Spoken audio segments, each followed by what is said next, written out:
Terima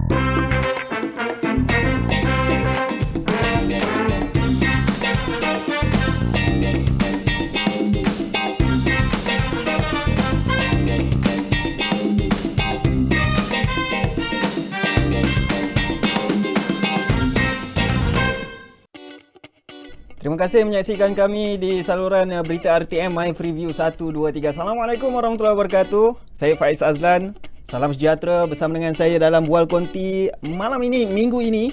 Saya tak nak cerita panjang lah sebab kita terus kepada tetamu kita. Saya bawakan bersama dengan anda Abang Aziz Zaim Osman. Yang ni filem dia banyak dah. Antara cerita sejarahnya kejap lagi kita bagi tahu. Dan juga Dr. Ahmad Ibrahim ataupun Abang Mat London, Presiden Persatuan Pengarah Filem Malaysia FDAM. Abang Aziz, banyak dah sebenarnya cerita sejarah kita, tetapi kebanyakannya tak laku, tak ditonton. Saya mula dengan Abang Mat terlebih dahulu sebagai seorang sutradara, Presiden FDAM.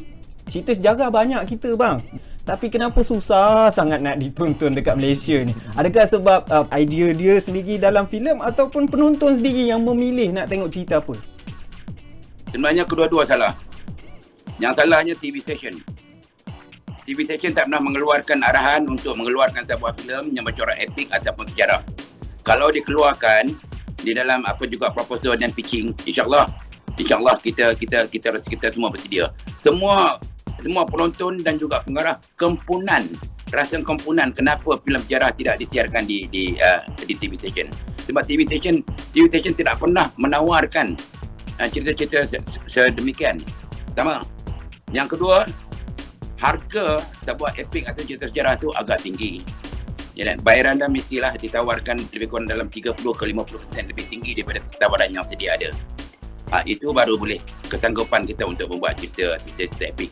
Sebab cerita epik ni banyak belanja kita gunakan, banyak komponen-komponen yang harus kita harus kita fikir. Pertama, background, backdrop, atmosferanya, and then CGI-nya. Itu memerlukan kos.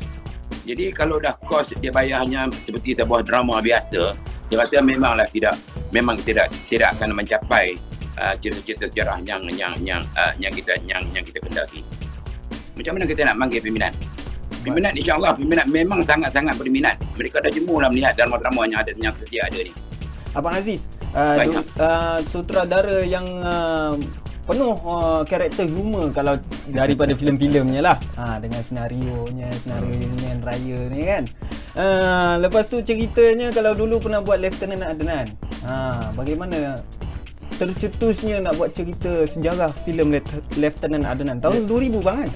Sebelum nak jawab tu saya nak buat lanjutan kepada jawapan Abang Mat lah. Memang ada satu, jadi mantu tidak ada daripada pihak terutama pihak penerbit lah kan.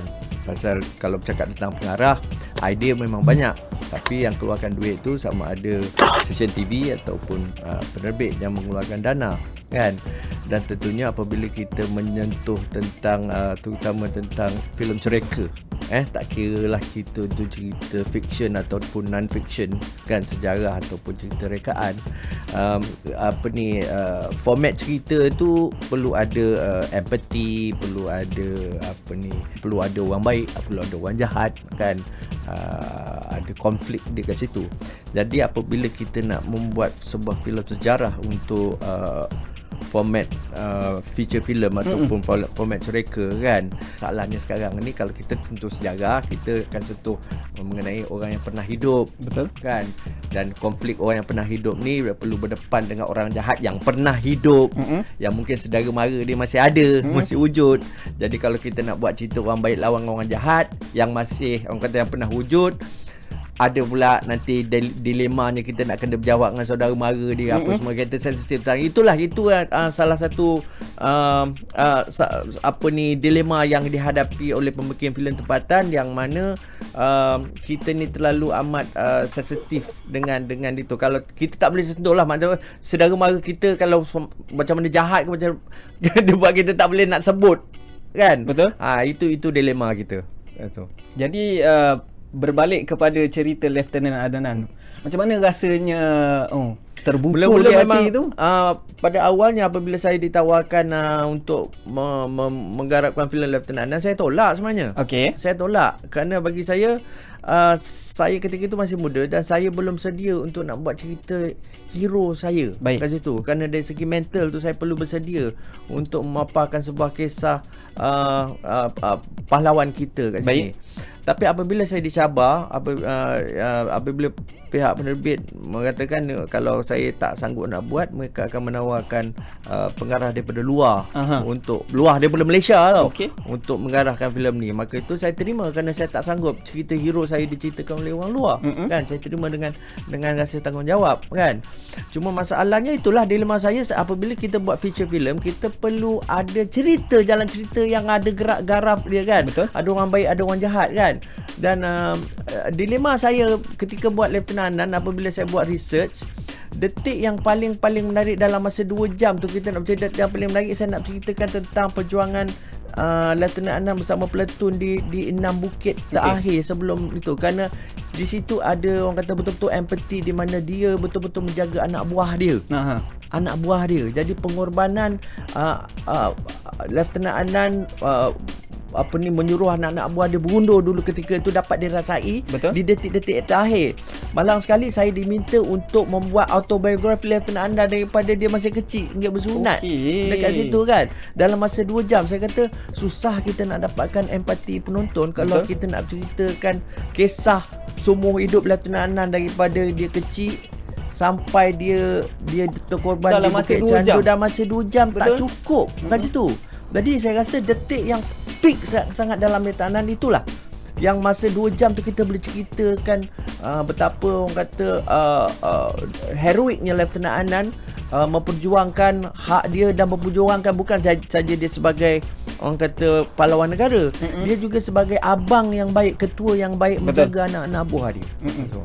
Penonton kat Malaysia, Aziz, Abang Mat, semuanya berkiblatkan ke arah barat. Semua tengok yang kat luar punya cerita sejarah, kebabung, power. Tapi kalau kat Malaysia, sambutannya macam mana, Abang Mat? Tapi dia ada 2 jenis kontra, ya. Satu adalah cerita sejarah yang realiti, yang mempunyai fakta-fakta tertentu, yang mempunyai kajian sejarah tertentu. Yang lagi satu tu ialah kata fakta-fakta cerita filem sejarah nasionalisme ataupun perjuangan seperti Tok Janggut, seperti Mat Kilau, seperti yang telah buat ni, dan Megat Terawis, Ngah Ibrahim, dan ramai lagi Tun Tijak. Itu cerita-cerita yang berbentuk purba ni, saya rasa memang digemari. Cukup sekadar kajian dalam buku sejarah yang sedia ada, fakta-fakta yang sedia ada. Tetapi kalau kita berbentukkan perjuangan ataupun patriotism seperti Lieutenant Adnan dan lain-lain itu kita perlukan fakta yang sebenarnya. Sebab kata lari fakta, kan, keluarganya akan menegur kita lah. Jadi kita kata ada 2 jenis genre, ya. Satu ni sejarah tu berbentuk perjuangan patriotism. Yang keduanya ialah berbentuk nationalism, iaitu cerita sejarah silam, cerita kebangkitan pahlawan-pahlawan kita semasa zaman kolonialisme. Itu kita rasa itu lebih mudah, tetapi kosnya tinggi. Betul. Kalau kita nak main untuk drama TV, sebagai drama TV kita kosnya agak tinggi, ya. Mana dia kena melibatkan kos lebih kurang 50 ke 100% seperti apa yang tersedia ada, kos yang tersedia ada. InsyaAllah tu boleh lakukan. Okey, baik. Yang itu nampak daripada segi perbezaan cerita sejarah ada 2 genre. Abang Aziz, sutradara yang ke arah fiction ada buat, humor ada buat, komedi ada buat. Susahnya macam mana nak cipta filem sejarah ni, Abang Aziz? Kalau orang tanya kenapa saya membuat berbagai-bagai genre dalam kerja-kerja saya yang lepas, saya meletakkan diri saya lebih kepada penglipur lara, cerita. Maksudnya kalau dalam cerita tu macam cerita saya boleh buat lah. Sama ada cerita tu sama fiction atau non-fiction, kan, ada berdasarkan sejarah. Kalau cerita tu orang kata boleh dijadikan naskah untuk layar besar ataupun televisyen, maka saya akan lakukan lah. Yang Yang penting cerita tu menarik. Dan menariknya untuk ketika saya melakukan Lieutenant Adnan, sebelum saya buat Lieutenant Adnan tu, saya buat sebuah filem komedi berjudul Senario Lagi. Betul. Kan? Lepas Senario Lagi, saya buat Lieutenant Adnan. Lepas Lieutenant Adnan, saya buat lagi satu komedi, lagi senario. Yes. Jadi itu apa orang kata ironinya lah kan.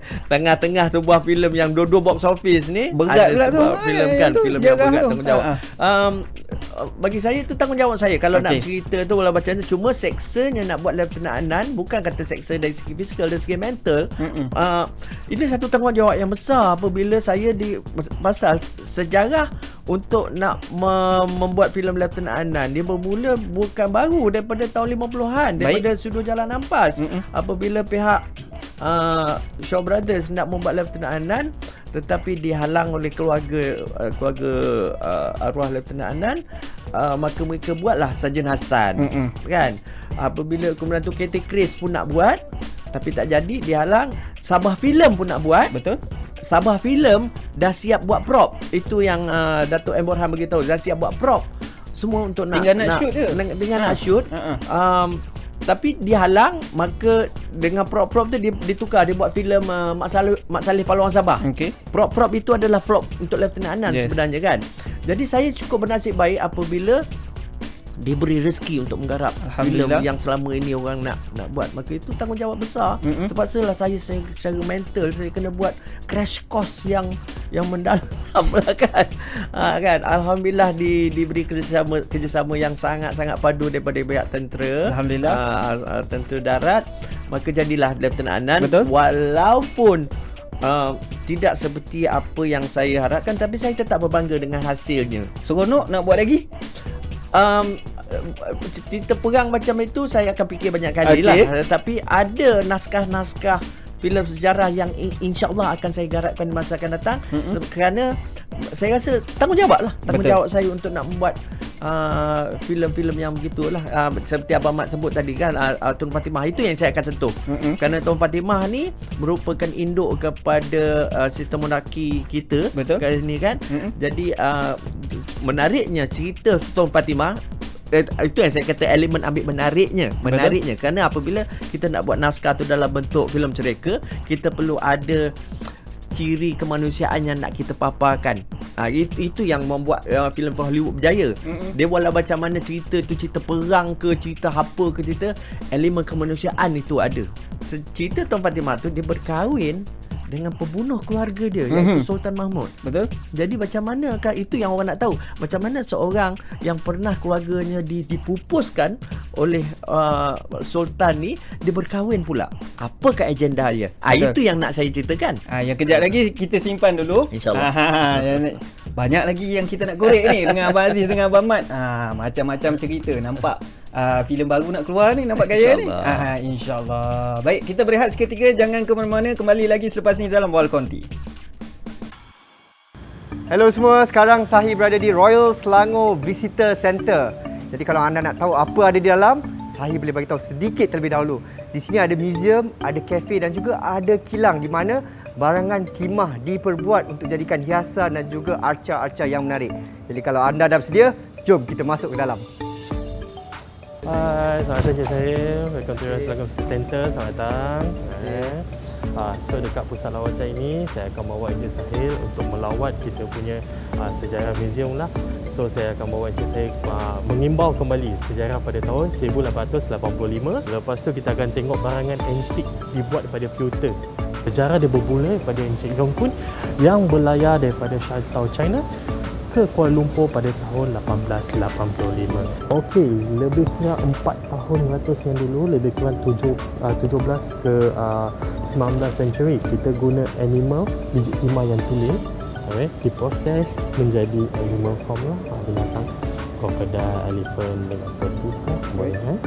So, dia punya nilai bergantung daripada keberatan dia. Lagi berat, lagi bernilai. Disebabkan terlampau berat, jadi dia start gunakan coin. Yes, dalam bentuk pokok lah. So, siapa cakap duit tak ada tumbuh daripada pokok? So, dah tengok. Dekat sini saya akan beri Encik Sahil rasa Okey, air 100 plus daripada cawan pewter. Cik saya pegang. Ini adalah normal temperature. So, bila saya tuang air 100 plus yang sejuk, dia akan terus jadi sejuk. So, pewter ni dia punya kebaikan, yes, dia boleh simpan temperature lebih kurang 20 ke 30 minit. So, macam mana yang cik saya pegang tadi, dia tak perlu masuk dalam tak ais untuk orang kata apa, pre-chill dia punya cup tu. As kita tuang dia air yang sejuk, dia akan terus sejuk. Tapi kalau tuang air yang panas, melecur lah bibirnya. Okey, cik Sahil, teruskan. Okey, cik Sahil, tengok dekat cawan ni. Okey, dekat sini dia ada 700 ketukan. 700. So, kita punya pekerja sini dia akan ketuk 2 kali. So, dia akan ketuk lebih kurang 1400. So, kalau kata dekat tengah-tengah ataupun penghujuran dia buat salah, semua ni akan masuk balik ke dalam pot and start balik dia punya proses. Ketukkan tempat yang sama dengan bunyi ni. Tak. Dia kena 2 kali. Macam tu. Boleh, cik saya kena datang hari-hari kalau macam ni. Silakan.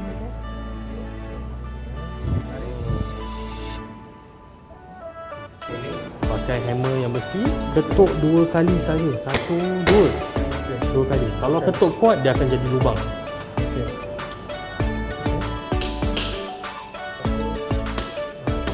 Okey. Sampai dia jadi mangkuk yang cantik. Betul.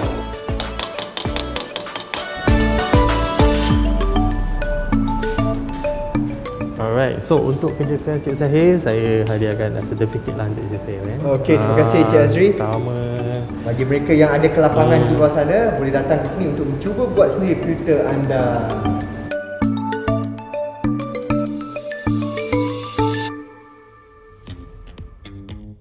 Baik, kita masih lagi dalam Bual Konti, cerita mengenai filem sejarah.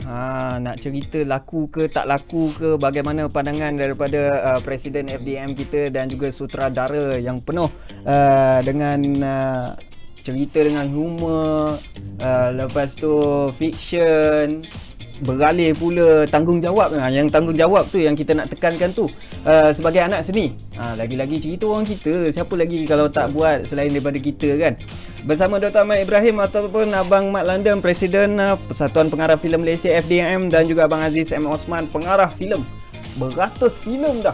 Yang ni pernah keluarkan filem Lieutenant Adnan juga.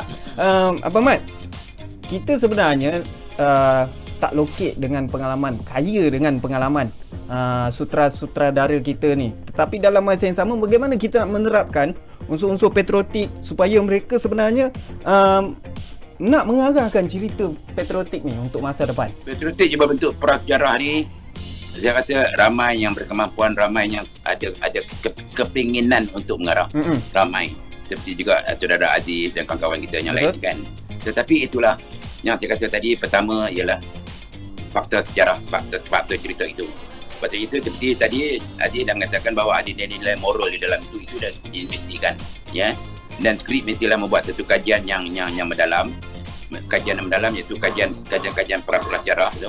Kajian cerita pelajarah ni kita tak perlu jumpa dengan keluarga mereka. Sebab tiap-tiap pelajarah kita boleh letak dalam 30%. Kita boleh kata orang, kita boleh mencantikkan dalam 30%. Tanpa menjejaskan konsep cerita itu. 30%. Jadi kita boleh letaklah sebagainya. Tun Fatimah mungkin ada adik, mungkin ada abang, mungkin ada sepupu, umpama macam tu kan.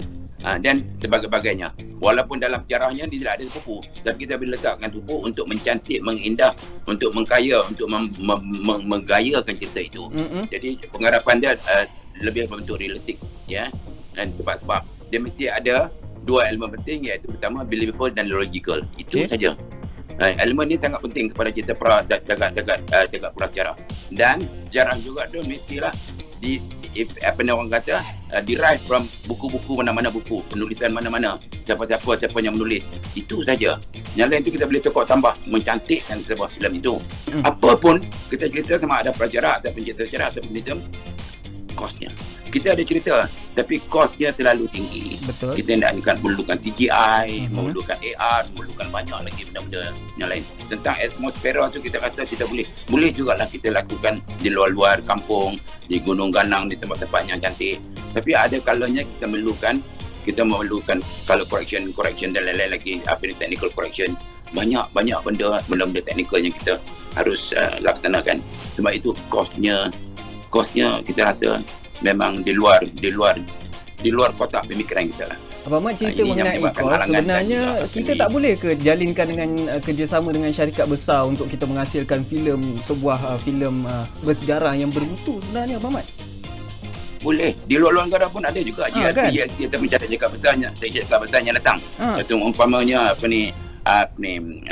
advertisernya datang ataupun produk-produk banyak di luar negara banyak. Tapi kesedaran itu belum lagi. Jadi siapakah yang nak menggerakkan kesedaran ini supaya GLC juga turut datang membantu. InsyaAllah di masa-masa akan datang mereka akan turut serta. Tapi tak tahu bila. InsyaAllah kita tengok macam mana Mak Kilau ni bulan Jun nanti. Abang Mat, Abang Aziz kan? InsyaAllah. Ya. Abang Aziz, pengalaman abang berdasarkan situasi buat filem sejarah Lieutenant Adnan macam mana? Lieutenant Adnan ini diterbitkan oleh Tentera Darat. Yap. Jadi Tentera Darat, kenapa pula Tentera Darat tersibuk nak buat filem kan? Jadi maksudnya ketika saya ditawarkan oleh Tentera Darat itu kerana pihak Tentera Darat mempunyai bajet untuk nak membuat sebuah filem semata-mata sebagai satu orang kata projek gerak saraf dia, iaitu untuk meningkatkan moral askar. Okey. Ketika itu not so much, bukannya aku kata semata-mata untuk penonton, dipertontonkan untuk penonton awam. Jadi memang garapan cerita tu memang khusus untuk ditonton oleh askar sebenarnya. Dari segi teknikal, dari segi teknikal, taktikal, dari segi disiplin askar. Dan saya akui apabila dibandingkan filem Lieutenant Adnan sama Bukit Kepong, misalnya memang kurang dari segi empathy dia, kerana Bukit Kepong ni digarap, dikawal oleh Tan Sri Allahyarham Tan Sri Jen Samsudin kat situ, dan kita dapat merasakan daripada awal cerita tu Tan Sri berjaya menyampaikan sebuah cerita yang ada empathy. Sedangkan untuk Lieutenant Adnan, saya perlu berceritakan tentang autobiography kisah hidup Lieutenant Adnan, not so much of dia punya environment tentang Lieutenant Adnan. Tapi ada jugalah orang kata kita wujudkan keadaan kehidupan di sekeliling dia, isteri dia, kawan dia yang sebenarnya dari sejarah, dari segi sejarah tu kawan dia tu di fiction sebenarnya, tidak wujud. Yang dibawa oleh Rosli Ramli. Kemudian tu ada watak jahat yang dilakukan oleh Fazal Hussein semata-mata untuk nak createkan untuk nak hidupkan watak tu supaya lebih manusia. Tetapi kalau kita tengok daripada awal hingga ke akhir, ialah perjalanan macam mana dia berlatih diri jadi seorang tentera dan tanggungjawab dia. Macam Titanic lah. Betul. Mungkin mereka yang tak tahu tentang sejarah Titanic, mereka tahu sejarah kapal Titanic tenggelam melalui filem Titanic yang memaparkan kisah cerita Leonardo DiCaprio sama Kate Winslet. Tapi secara orang kata di bawah sedar tu dia ceritalah tentang kronologi macam mana kapal tu tenggelam. Jadi dia pergi balik kepada bagaimana anda bercerita, bagaimana saya bercerita sebagai seorang pelipur lara untuk menarik perhatian penonton, menjadikan filem itu filem yang dekat pada penonton. Tun Fatimah macam mana? Jalan ceritanya dah siap? Jalan cerita insyaAllah dah siap. Okey. Ada satu lagi, kisah Panglima Awang. Okey. Yang dikatakan orang Melayu yang pertama mengelilingi dunia. Betul? Kan? Pada dasarnya memang siapa yang nak percaya, siapa yang nak tengok, siapa yang boleh terima ceritanya, siapa orang yang boleh sah kan? Tapi konsep saya bukan nak cerita tentang orang Melayu pertama yang mengelilingi dunia. Mengikut Ferdinand Magellan. Magellan dia pusing tapi dia mati di Manila. Jadi Panglima Awang yang balik sampai ke Melaka. Betul. Kenapa dia nak sangat jadi orang pertama mengelilingi dunia? Dia bukan nak jadi orang pertama mengelilingi dunia. Dia nak balik rumah. Betul. Dia nak bagi tahu apa yang dia kelilingi tu. Tak, dia nak balik rumah. Dia dah dibawa, dia dah dikidnap oleh Ferdinand Magellan pergi ke Spain. Jadi aku nak balik rumah. Betul. Jadi itu dia punya goal. Itu yang saya nak sampaikan. Bukan dia punya cita-cita besar, Yes. tanggungjawab besar. Untuk Mat Kilau Jun 2022 nanti kita saksikan. Sebenarnya ada juga sutradara yang memang sebenarnya nak menggarap cerita-cerita sejarah ni selepas 15 tahun filem ni terperam. Macam mana agaknya Pak Mat mengenai cerita Mat Kilau ni dan juga pada masa depan apa FDM yang boleh bantu nak bagi tahu sebenarnya cerita sejarah ni penting untuk kita semua nak tonton demi masa depan kita. Macam mana Pak Mat? Warisan Kerajaan Negara ni bukan apa, dia sebagai satu perpustakaan yang harus disimpan untuk membuat kajian, untuk membuat kajian dan juga rujukan di masa-masa akan datang. Ini yang lebih penting. Ya, yang lebih penting itu adalah kajian sejarah tu. Itu lebih penting. Sama ada kita tokok tambah dalam 20-30% itu adalah untuk mencantikkan satu penciptaan itu memang tidak masalah. Tetapi fakta sejarah tu mesti kena ada. Macam juga seperti apa Bukit Kepong dan Lieutenant Adnan. Fakta sejarahnya itu ada. Orang mengakui bahawa filem-filem dua-dua filem ni akan menjadi khazanah negara di masa yang akan datang. Dalam 15 tahun lagi memang kita cari. Sebab itu kita tidak bersedia. Sekarang negara kita tidak bersedia. Hanya ada 2-3 saja filem-filem yang kita boleh angkat sebagai fakta sejarah. Yang lain banyak lagi di dalam khazanah yang kita simpan, tapi tak pernah dikorek, tak pernah digaji untuk jadikan sebuah filem. Ini harus diteruskan. Kerajaan kita harus menetapkan sekurang-kurangnya 3 atau 4 filem sejarah yang boleh jadikan warisan negara setiap tahun. Ya, FDM sentiasa membantu, sentiasa menyokong. Yes. Sentiasa menyokong dan kita tahu betapa tingginya nilai-nilai filem sejarah ini. Dan kita harus bermula daripada sekarang. Sebenarnya kita masih lagi ada peminat filem sejarah. Kita sebagai rakyat Malaysia kena tonton filem sejarah. Untuk filem Mat Kilau nanti dan juga mungkin harapan abang jangan berhenti, jangan lesu untuk menceritakan mengenai cerita sejarah tu kepada rakyat-rakyat kita, rakan-rakan kita. Saya cukup bersyukur apabila satu lagi naskah sejarah kita diberikan kepada seorang yang mampu bercerita, iaitu Syamsul Yusof. Tetapi untuk filem Mat Kilau ni memang saya nantikan, kerana apabila saya tonton trailer dia punya impact, daya tarikan memancing tu sangat-sangat kuat. Betul? Okey. Saya cuma nak tahu ini filem aksi atau filem sejarah. Kat situ. Kalau penceritaan dia. Itu satu yang bagus. Bukan kata saya sangsi ataupun saya was-was. Eksperimentasi yang dilakukan oleh Syamsul Yusof ni ada satu benda yang daya tarikan.